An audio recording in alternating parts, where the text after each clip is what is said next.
Hi, I'm Wes Allen with DM Tales, and my first scheduled interview at PAX Unplugged was with Justin from Studio Armitage, who are the people behind a transmedia event called Our Brilliant Ruin. Here's our little chat. Hope you enjoy it. Let's roll it.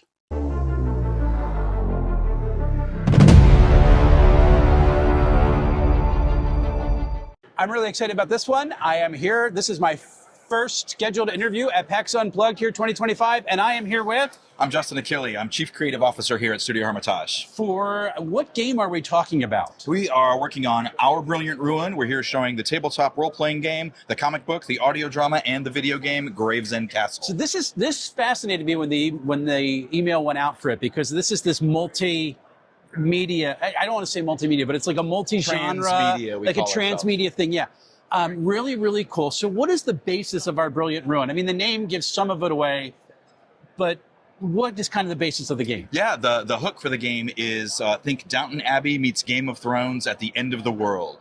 We've got Edwardian aesthetic, we've got that upstairs-downstairs social dynamic, and the ruin it's light from a dead star that has made its way to the game world, and is eating away all the metal, it's corroding the world, it's turning people into these horrible monsters. So all of these human groups that are normally in their upstairs-downstairs conflict now have this external threat facing them as well. The end of the world is nigh. What do you do with the time you have left? So this is really cool. So it's a little bit of a horror Edwardian era. So is it Earth, or did you go to a second world, like another universe, or you just fictitious world? Yeah, entirely, because we didn't want to be bound by history. We wanted to do whatever we wanted. And you're tied. It's like late 1800s, early 1900s type of era. Yep. Think like end of Victorian, almost kind of up to maybe World War II-ish. So do you go like? Is it any steampunky, or is it mostly doesn't go just full steampunk? But what we do have is things in the world called syllokinetics, and these are giant machines that were built by the in the Sovereign era by the royals way back. And these were, of course, built to, they're going to help things and make everything work easier. And it didn't work out that way. It put a bunch of people out of work. And now these rogue machines affected by the ruin are out there just rampaging across the countryside. So you run afoul of them. So big steampunk metallic horrors, if you will. I am shocked that happened. I really am. Who would have guessed, right? Who would have thought? Everybody thought. Everybody knew. Everybody knew it. We made AI anyway. We knew. We did it. All right, so this is the kind of the setup of the game. So what is the core mechanic of the game? The core mechanic uses a D6 dice pool system. All right. My background is I was creative director for World of Darkness, so I love working with dice pool systems. And I will have to beg your forgiveness. I have never played a World of Darkness game. No worries, no worries. So, but it uses dice pool like World of Darkness. So you build a dice pool based on your personality and skill. So if you are a loyal type person or a creative person or a defiant person, that forms half of your dice pool. And then you pick the appropriate skill and you roll that many dice. If you get sixes, we call those brills. You want more sixes than you get ones, which are glooms. So it's a very simple comparison system. It's similar to the Year Zero engine in some respects. Yes, very similar. But we also have a kind of press your luck mechanic there, where you can invoke passion.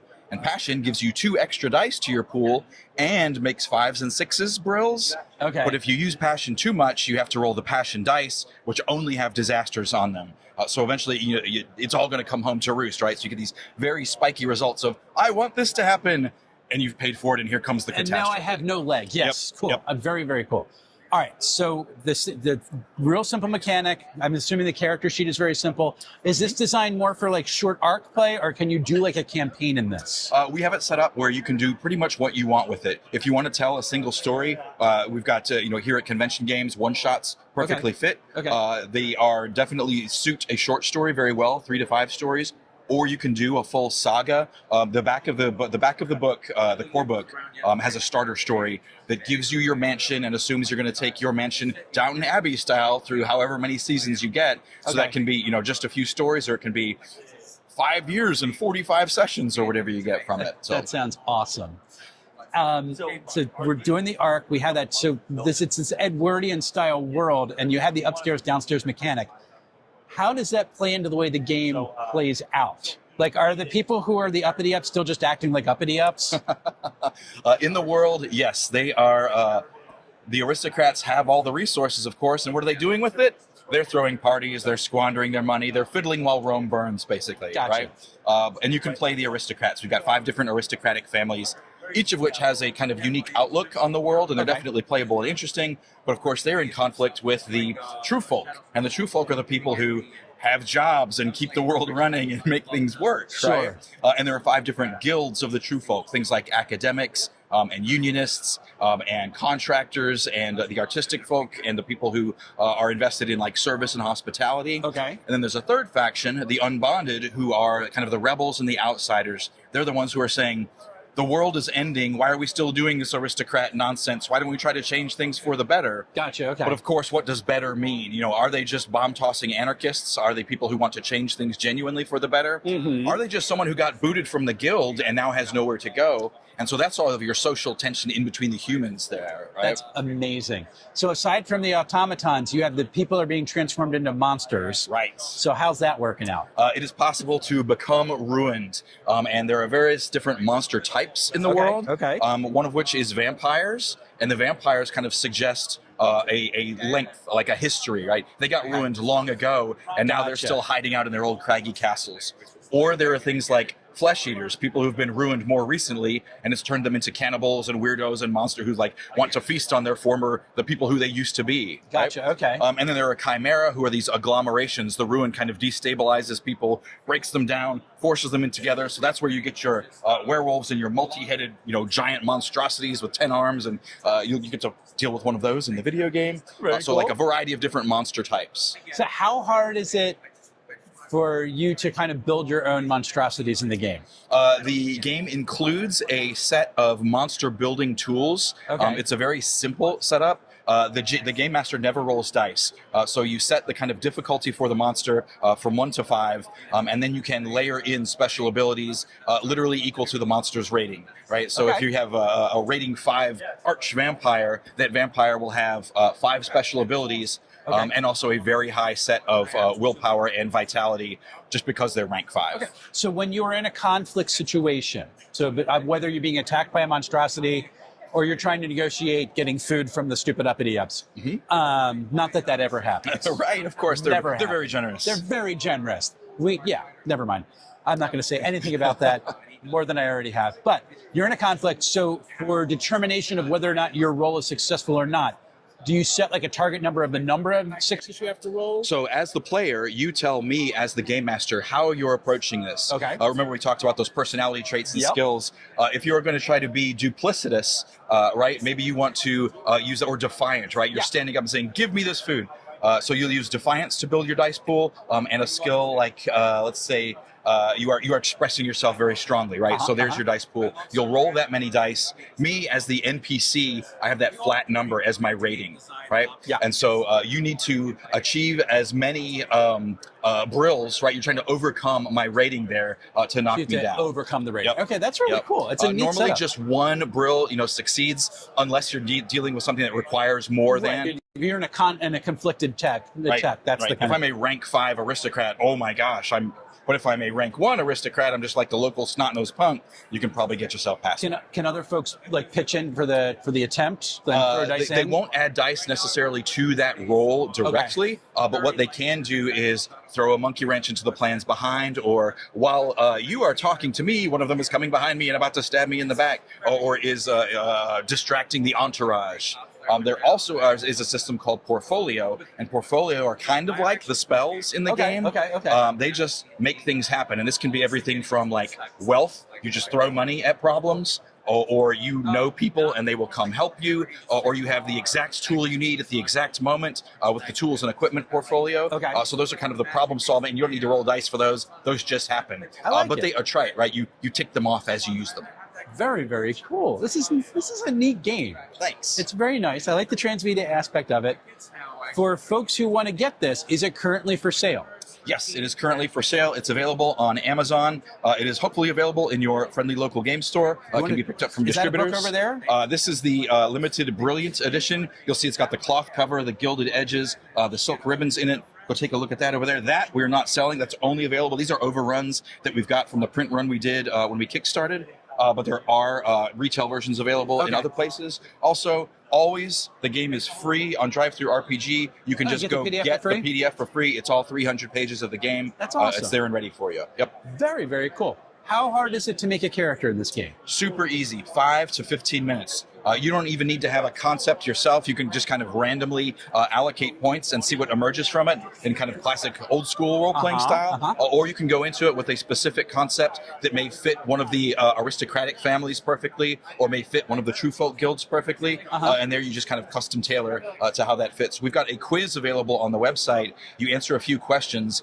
It'll show you kind of where your sympathies lie in the world with the various factions. So that can be a good start for a character as well. Awesome. So we talked about being ruined and conflicts. So how is that measured in the game? The characters, the player characters, once you are ruined, there's no coming back. They're NPCs. So you become an NPC. Yeah. But you can acquire ruin over time. It's a sort of 3 strikes, you're out sort of situation. Okay. And there are ways to mitigate ruin because, again, once the character's gone, they're gone. But that also gives some of the mechanical basis for the game in that the unbonded, because they live at the edges of society, they're more resistant to ruin, or they have better ways to keep it at bay. So they have more ability to kind of fight that back. Whereas for the aristocrats and for the true folk, because they live typically in more comfort and more kind of established environments where there is less overt ruin, it's more of a risk for them. But they start with more of the other advantages, things like the resources, or the true folk are extremely skilled. They have a lot of competence. Awesome. This is really neat. Last question. So, I'm not even going to attempt to pronounce the name correctly, but one of the cool things about Mrblahface is that the world is definitely just going to end. So is that the definite outcome of this game? Is there's a canonical ending to the world? Yes. Ultimately, the ruin wins. And that's important to us because that's what makes the sort of urgency ever present. One of the kind of slug lines for the game is, what are you going to do with the time you have left? In the audio drama, one of my favorite lines, one of the characters says, I don't know if I'm going to live long enough to have gray hair. And so that urgency of what do you do now? You know the world is ending. What's important to you? Do you fiddle while Rome burns, or do you try to build something of lasting importance, however long lasting is? Very, very cool stuff. This is a very unique setting. What was the origin of our brilliant ruin? I know I said it was the last question, but now I'm intrigued. Sure. And people are drawing swords over there, so I'm a little freaked out. So I've been wanting to do this game for a long time. Like I said, I worked on World of Darkness for a long time, 30 years, and I remember being at a convention, we were doing World of Darkness, one of the live action games, and I was thinking, oh, this would be cool if it had more of a, not necessarily Victorian specifically, but kind of a pseudo-historical look to it. And I'm a big Downton Abbey fan. I love the show. I've watched all the seasons. I've seen all the movies. What a nerd. I've not seen the latest movie. Where nothing happens. It lets you know that, okay, things are done, things are wrapping up here. But I love the aesthetic. I love that kind of built-in social conflict there. I didn't want the kind of historical racism or kind of religious intolerance or colonialism, so that's not a huge part of it. But liking just the kind of aesthetics and the inherent social dynamics of the show, that also felt very World of Darkness, very vampire, and so it was just a question of putting the chocolate and the peanut butter together. That's cool. What came out first, the comic book, the audio play, or the game? Started with the tabletop role-playing game. Started with the game. That is our world Bible. We knew we were going to need one because we were ultimately planning to build a video game anyway, so the world Bible for the video game is a playable tabletop role-playing game in and of itself, and informs all of the, you'll see, these various characters in the tabletop role-playing game as well. That's awesome. Well, thank you so much for your time. My pleasure. Really looking forward to this. I'm going to have to pick this up at some point to do a review, but this sounds really cool. I am not typically a horror guy, because I don't sleep well then. This sounds fun. Well, and the horror is a sliding scale as well, right? Like, you can have the monster banging down your door, or the monster can be just kind of a distant threat that's kind of forcing everyone together. And we're just doing Pride and Prejudice and zombies. It's really got that feel to it.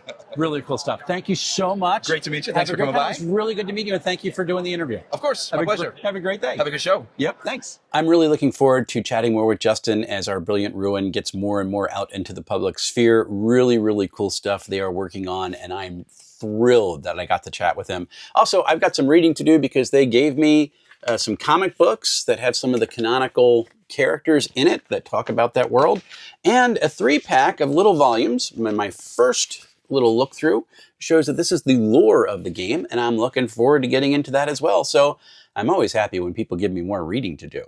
Folks, if you enjoyed this video, please consider doing the like, comment, share, and subscribe routine because it drags me out of the YouTube algorithm's abyss and gets the channel out there in front of people's eyes where they can do more like, commenting, sharing, and subscribing. It's always nice to know that people are actually watching. And I want to give a special shout out to my coffee contributors who support this channel out of the kindness of their own hearts. If you would like to help keep DM Tales caffeinated, the link, that's right over there. And if you're looking for some Christmas gifts to go, I've got some cool t-shirts at my merch store, including this one that announces to the world that you like the D12 before a certain very popular game made it popular. Coming up, I've got more PAX Unplugged stuff coming your way. Star Trek Adventures is being worked on, and a couple of interviews that are going to come out of my encounters at PAX Unplugged. I am looking forward to bringing all of this to you folks, and until we see each other again, happy playing, everyone.